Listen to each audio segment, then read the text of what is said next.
Уже в ближайшее время в Якутии бесправными могут остаться сотни водителей-должников. На днях президент страны одобрил и подписал закон о приостановке действия водительских прав для должников. О плюсах и минусах нового закона и как он будет работать в нашей республике, расскажет Виталий Абрамов. Закон подписан и вступит в силу с января следующего года. Причем судебный пристав может вынести постановление о временном ограничении на управление практически на любой транспорт, начиная от мопедов и заканчивая летательными аппаратами.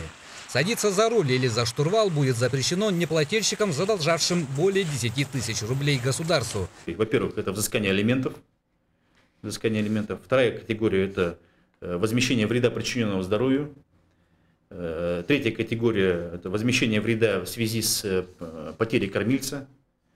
Четвертая категория – имущественный ущерб или моральный вред, причиненный преступлением. Права будут отбираться не на совсем, а только на время. Заплатишь – получишь обратно. В Якутии под вышеназванные категории потенциально подпадают более 4000 граждан. Но есть и случаи, когда закон не сможет работать.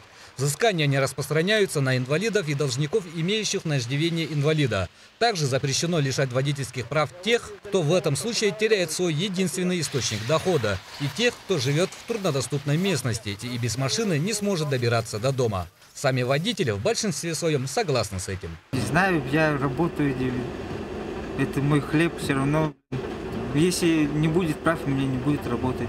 Ну, все равно я должен оплачивать нормально, и все будет нормально.